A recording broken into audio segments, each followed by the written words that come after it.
This is going to be my top 10 rappers of the decade video here. You know, most cases when I'll do a music video, I'll just let the music speak for itself. But, you know, we're at the end of the decade, and I just want to share some thoughts about some of the great rappers that have emerged and really made a name for themselves. And, you know, I actually enjoyed this decade for rap, for hip hop, a lot more than last decade. You guys know what type of rap I like. I like underground rap, you know, lyrical rap, you know, stuff that was inspired by the 90s. You know, I'm not a big fan of mainstream rap nowadays or pop rap. So you guys know this is just for my personal taste, this list right here. So, you know, I'm not going to waste any more time. I'm not even going to give you honorable mentions. I just think the best way to do this video is just get right down to the list. So number 10, I'm going to go with Danny Brown, rapper out of Detroit, Michigan, who really isn't shy about his age. You know, he really didn't make a name for himself on the national platform until he turned 30. And the first mixtape that I heard him on was called 30 in 2011. And that album really holds up. It's one of the best albums of the decade. And it's still his best album to me. You know, with that album right there, he's very over the top, very multi-dimensional. He kind of has like alter egos. And, you know, with Danny Brown, you could definitely hear a lot of Be Real in him from Cypress Hill. He really took that Cypress Hill character and, you know, kind of took it to another level. But at the same time, he has different flows for different songs, and that's what I like about him. He's just he's a little bit over the top. You know, a lot of stuff about drug use. Very, very sexual. Is not afraid to get down and dirty and in your face. The Triple X album was very cinematic, though. A lot of good storytelling on that album. I really think it's kind of like this decade's version of Ready to Die. Like when I think about how cinematic that album was, you know, like I say, he didn't make a name for himself until he was pretty old, I would say. So then he called his second album Old, which is kind of like the transformation of him going from underground to kind of more of a pop artist. But I think with the Atrocity Exhibition, his next album from 2016, he kind of found the happy medium and he was able to satisfy both fan bases without totally selling out. So that was a great album too. And his new album that came out, it seems like he's kind of taken a step back and it's more insightful, but not as crazy and as over the top as Atrocity Exhibition, which is more of like an acid trip, but that's still at the same time insightful and still heavy. So I'll put Danny Brown number 10, just an excellent decade for him.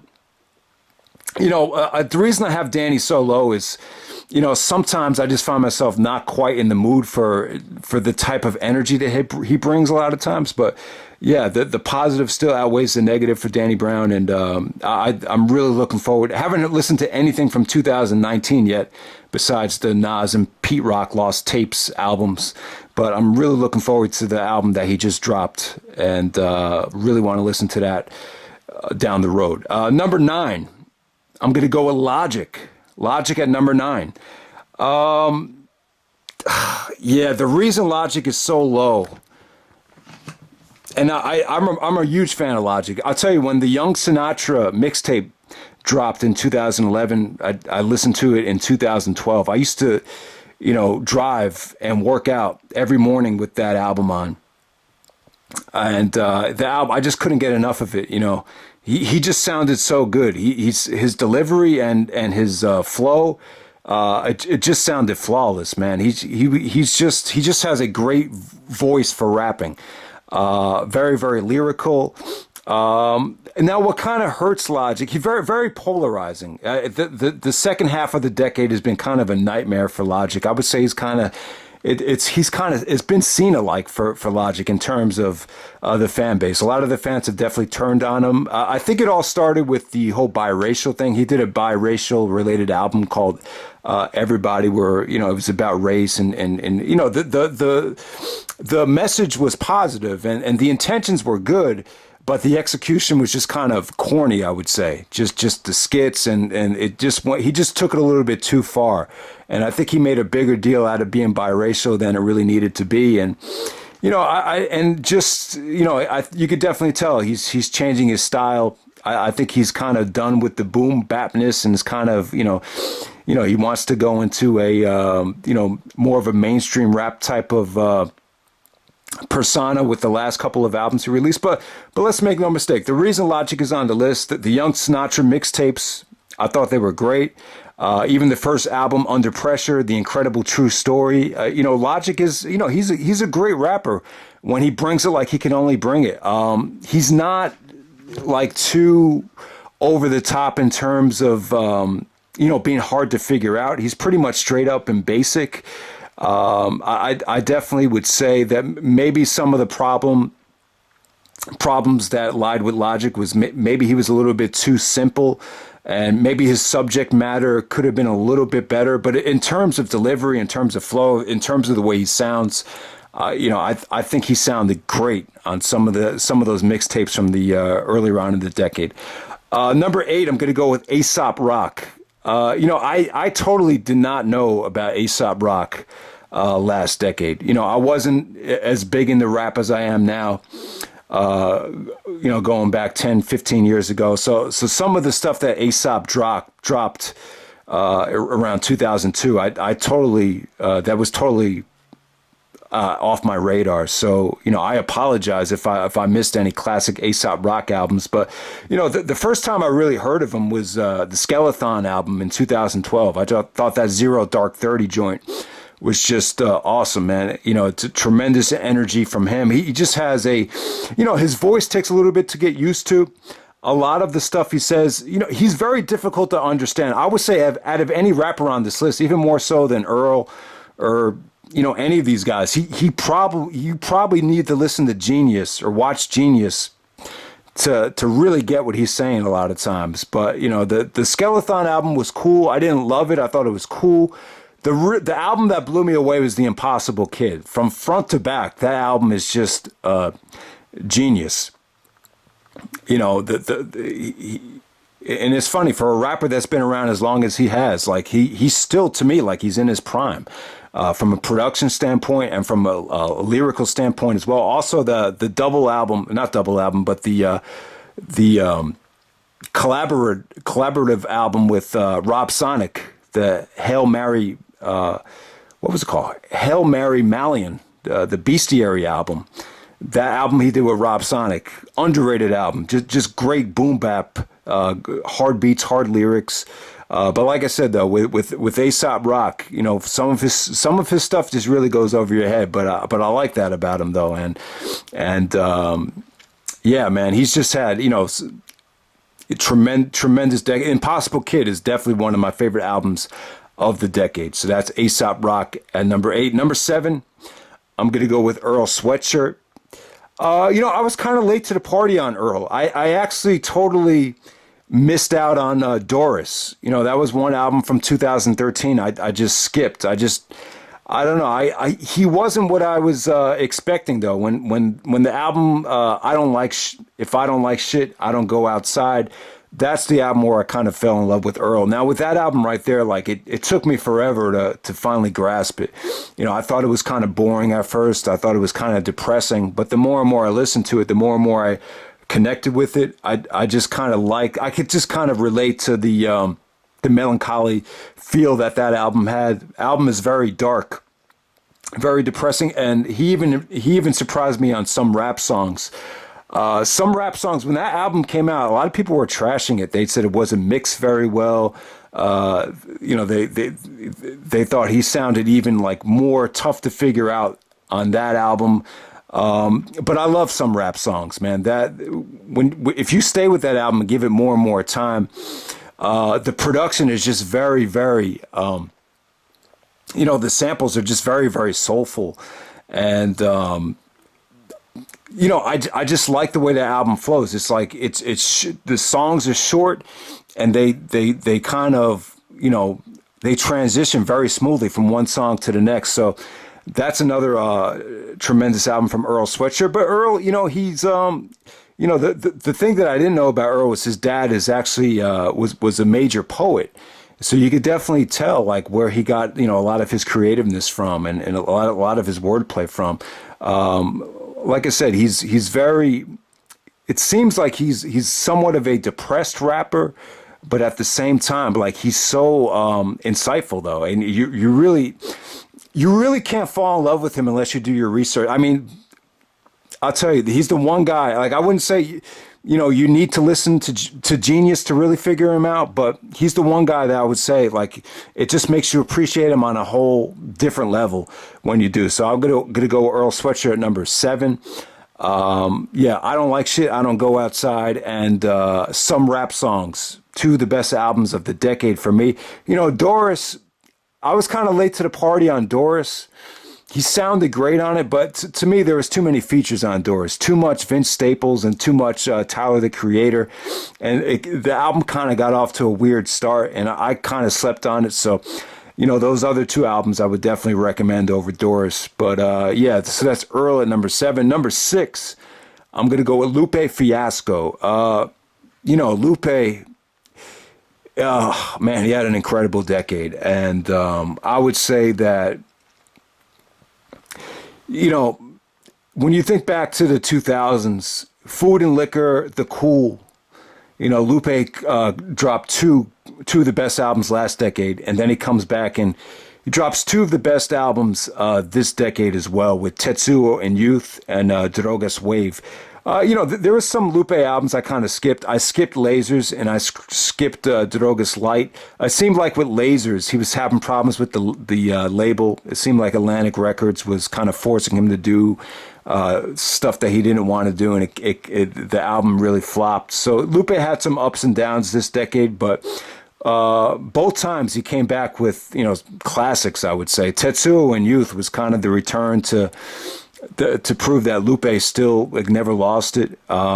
He had this song on the album called Mural where he just raps for like 7 or 8 minutes straight over that beat that Logic used for his mixtape, and just so many punchlines that he just made you go like, damn. Like so with Tetsuo and Youth, like he just he really found a way to kind of get the best out of, some of these hooks. He would use a girl named Nikki Jean. And usually, I don't like R&B hooks or over the top hooks, but Lupe's chemistry with Nikki Jean, particularly on a song called Little Death, I mean, it was just so beautiful, just so soulful, and just so mesmerizing. Some of the songs that Lupe did with Nikki Jean on Tetsuo and Youth. And then he came back with Drogas Wave, which is one of the best concepts of the decade that any rapper's done. It actually ended up being the 2-disc release. And if it is a 2-disc release, one of the best double CDs in hip-hop history right there, because with that album, the message is just genius to me. Like he took what happened to him in the music industry with Atlantic Records. And, Atlantic Records... it's kind of like you could use it as symbolic of the ocean, and he kind of took the whole like slavery thing with the slave ships, and he used it as a the message of the album is empowerment through adversity and through struggle. Like it's a fictional story, but with the whole thing with the slave ships, he kind of illustrated a picture of how some of the slaves were jumping off the ship trying to swim back to Africa. It's a fictional story, but he actually, brought life and empowerment to something that was devastating. And then later on, when you get to the second disc, he kind of parallels that to, being a slave to Atlantic Records. So I just thought that was a great concept. I want to thank Lupe for that album too, because the production was on point. That was just one of the best releases from top to bottom. The music just definitely made you feel good. And at the time, I was going through a rough time because of my stepmother at the time. At the time, she was a lot of things came out, and she really tried to divide my family. So that was definitely a therapeutic album for my personal taste at that time. So just want to thank Lupe for those 2 releases, 2 of the best releases of the decade for by far for me. Number 5, I'm going to go with Big KRIT. Big Crit's a rapper from the South. I believe he's from Mississippi. And yeah, man, I mean, he's just a tremendous artist, tremendous lyricist. When you think of the South, you don't really think of lyricists, but KRIT's definitely a great lyricist. He actually makes his own beats. A lot of his albums, or a lot of his mixtapes, he actually did the production on most of them, most of the songs. I would tell you this, like if Big KRIT was on No Limit, or if he was on Cash Money Records, he'd probably be better than any artist that was ever on those labels. Maybe Snoop in his prime. Remember, Snoop was on No Limit, and Lil Wayne in his prime. Those would probably be the only two rappers from those labels that could challenge KRIT. KRIT is a tremendous artist. Now, he's kind of had some ups and downs. The big argument about KRIT was that his mixtapes have always been better than his albums. Yeah, the albums just weren't that good to me. Live from the Underground and Cadillactica was a pretty dope album, but they both kind of had like that cheesiness feel to it that the mixtapes didn't have. The mixtapes just sounded so soulful and so good. And you give KRIT credit, the album thing wasn't working out. I think he switched labels and released his own double CD, and he carried a double CD almost as good as any artist ever has. And it's tough to release a good double CD. But like I said, man, KRIT's best work was the mixtapes. That Forever and a Day album or mixtape was great. So if I were to say what was Big KRIT's best projects, Forever and a Day, Return to Forever, KRIT was here. Those are the two mixtapes that put him on the map. But for me, Forever and a Day, King Remember Than Time, those were the best, the best stuff that KRIT's released for my personal taste. And then the double CD, Forever Is a Mighty Long Time. I think I had that as the best album of 2017 as well. So I put Big KRIT at number 5. Number 4, going to go with Killer Mike. Killer Mike just had a tremendous decade. So really, like, I think the first time I heard of Killer Mike was with Outkast. I think he was on the Stankonia album. But I totally just kind of ignored him throughout the last decade. I really didn't pick up on him until Rap Music, album released in 2012, and I think LP did most of the production. That song, the song Reagan, that Killer Mike did, where he just destroys, Reagan for using prisons as and trying to make a profit out of prisons back in the Reagan heyday. He just destroyed Reagan as a political figure.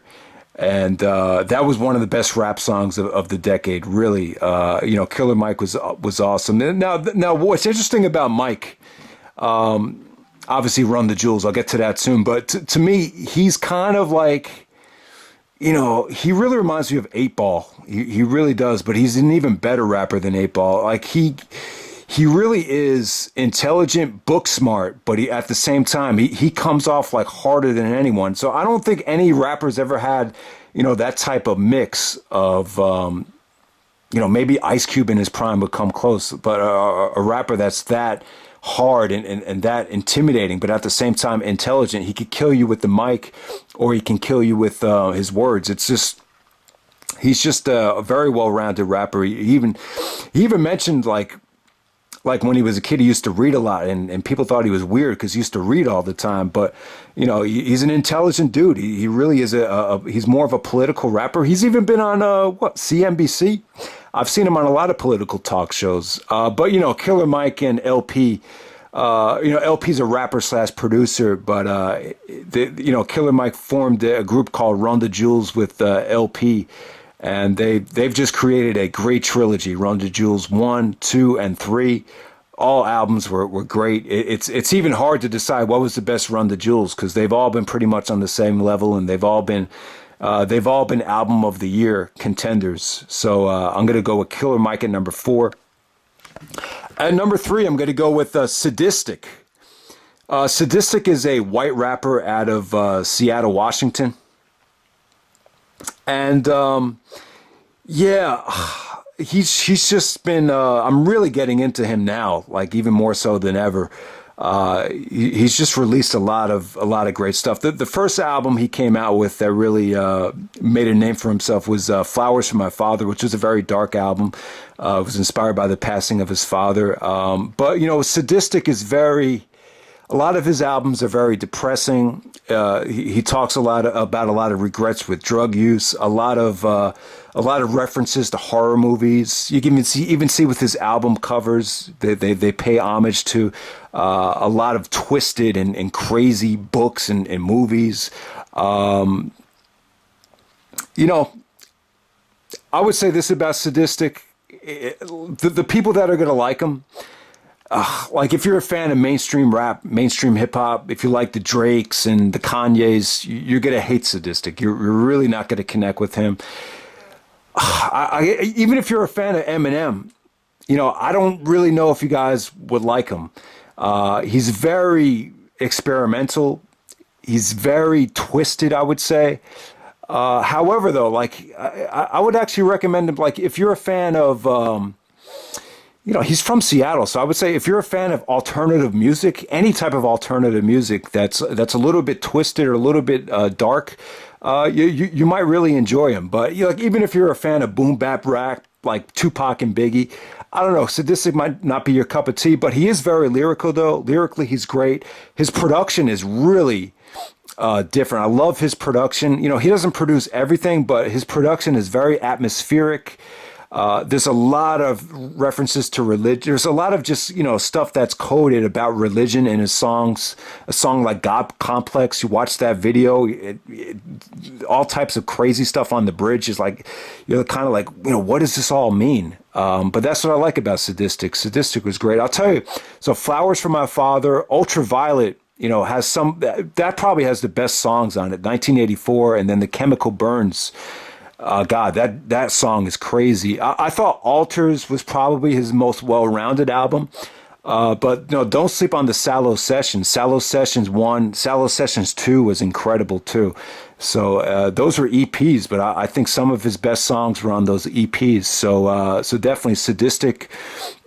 Tremendous decade for him, man. So, you know, like I said, he's a white rapper. I understand a lot of, you know, white kids out there. Maybe it's tough to connect with a lot of the black artists. So, and, you know, I know this too. Like when I was in high school, I had kids that used to make fun of me for liking rap. Like, oh man, rap sucks. But, you know, those same kids, they were reading the Eminem Marshall Mathers LP booklet the same day it came out. So that just shows you there's some white kids out there that, you know, have a tough time connecting to black rappers. So, you know, maybe Sadistic, maybe you might like Sadistic if you give him a chance. And down the road, I definitely want to do a top 20 Sadistic songs video. I haven't had a chance to listen to Haunted Garden. Is it called? Haunted Gardens? The new album from Sadistic, but definitely want to get down to that. All right, so no surprise. I'm sure you guys know who number 1 and number 2 are. If you haven't figured it out, number 2, I'm going to go with Kendrick Lamar. I could talk about Kendrick for days. You know, you can label Kendrick as a mainstream rapper, but he is a tremendous rapper. The one thing I'll remember about Kendrick this decade is he just got better and better and better. The first time I heard of Kendrick was on the Game's Red album. I think it was a song called The City, and a lot of people just thought he stole the show on that whole album. And then I think Section 80 had already come out, and I didn't get Section 80 until the end of 2011 when everyone was putting that as best album of the year. So so Section 80 was great.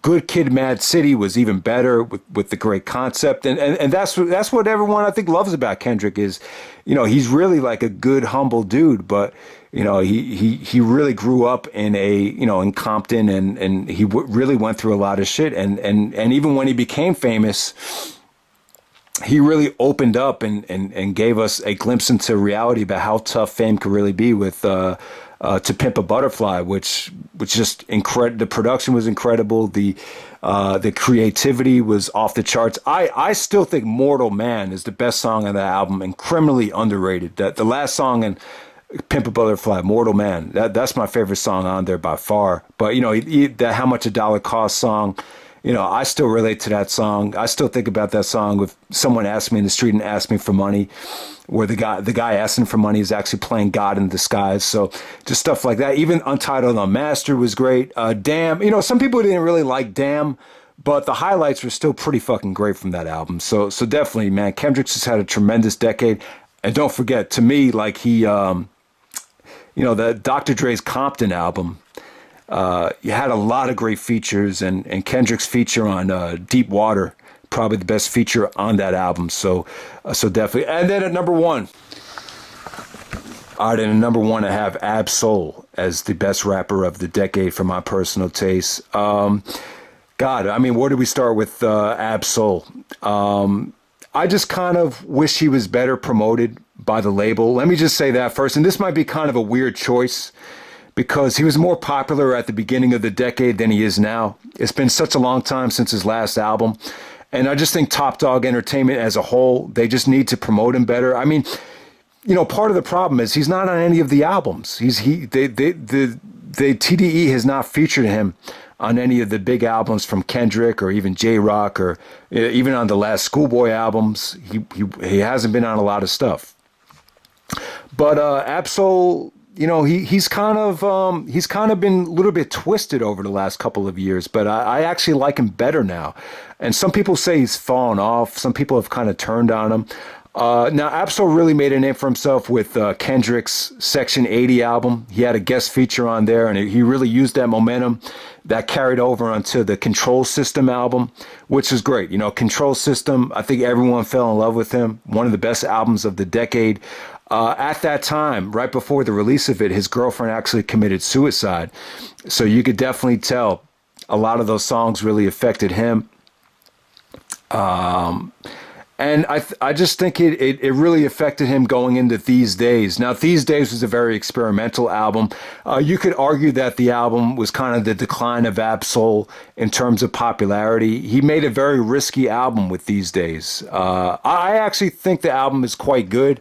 I think there's still enough good stuff on it, but it's very risky because the whole These Days thing was, you know, even though Control System was critically acclaimed, it's kind of like, you know, what fucking sucks is that these days you have to like sell out to make a lot of money. So the album was kind of a mockery of mainstream rap. You know, the first song was great, but then after that, he did a lot of songs which were kind of safe in terms of, you know, getting the overall, you know, mainstream hip hop audience to like. But, you know, a lot of people that fell in love with Control System just thought it was kind of a weird album. But, you know, the album was kind of he kind of jeopardized quality for the message of making a mockery out of mainstream hip hop. And I think that was why the album was kind of so poorly received by some people. But yeah, man. But with Do What Thou Wilt, he really came back with a vengeance in my personal taste, and he just gave us some of the most creative songs. And the album is definitely out there, though. It's not for everybody. I think a lot of people should have given it a lot more listens before they reviewed it. I think a lot of it went over people's heads. It's very twisted, though. It's inspired by Aleister Crowley with the title. Aleister Crowley was a very twisted writer, very twisted, whatever you want to call him. Theologist back in the day. But a lot of the album's messages, you know, I just don't think a lot of people really related to it. It's pro-woman album. It really deals with a lot of women's rights. It deals with hypocritical men. A lot of lines went over people's heads. The whole American flag was designed by fags thing. A lot of people kind of was like, oh man, Soul, you reaching with that line. But when you really dissect and talked and looked into what he was talking about, you know, he mentioned how women had nothing to do with, you know, the Declaration of Independence, the Bible, with 66 verses in the Bible that never let a woman say one word. He made a mockery of how some of the men had dressed. They wore wigs and kilts when they designed the American flag, but he said that it was designed by fags because those type of men would never get away with wearing something like that today. So that's why he kind of made a mockery of them, saying that they were kind of dressed like the fags. Like if someone were to be called a fag today, that's how they would have dressed. If you know what I'm trying to say. So, like I said, the album is very layered. It's very twisted, and it also, like I said, it takes a shot at hypocritical men. Also, one of the other themes is that, you know, God could be a girl, and one of the messages about that is, you know, the devil could disguise itself as the most beautiful creature in the world, thus, meaning that the girl could be a devil in disguise. So just a lot of crazy twisted stuff like that. But I like the fact that it pays homage to women. He even mentioned that 66 verses in the Bible, they never let a woman say one word. And then he just had some really creative wordplay on this album. The album is not for everybody, though. A lot of stuff's about drugs, a lot of drug addiction references, just a lot of, crazy stuff. And he's not a very religious man, but he likes to take stuff from the Bible and kind of, use it and, spread his own message. But I think a lot of the stuff that offended people, I don't think they would be as offended if they actually were able to do more research on it. But like I said, man, AbSoul just had a tremendous decade, in my opinion. Even the long-term mixtapes, long-term mentality, long-term 2, do what thou wilt. Just the song from the Black Panther soundtrack, even some of the mixtape songs that were unreleased. To me, he's just the best rapper from this past decade, from my personal taste. I like his wittiness. I love his flow. I love everything about him. Only complaint is that I just wish he was a little bit more active. I wish he was a little bit of a, I wish the label put a little bit more money behind him. He probably is the black hippie, though, of the black hippie group. He probably is the most underrated on purpose. Maybe he just doesn't want all the mainstream attention. And you got to cut AbSoul some slack, too. I mean, his girlfriend committed suicide. So, maybe he went down this dark, twisted route because of that. So just keep that in mind, too. But AbSoul's a tremendous artist. The album Do What Thou Wilt, it's very controversial. I'm sure a lot of you guys probably wouldn't want to give it a chance. But just keep listening to it, though. It's fascinating, some of those tracks on that album. So yeah, man, those are my top 10 rappers of the decade, and I'm out. All right.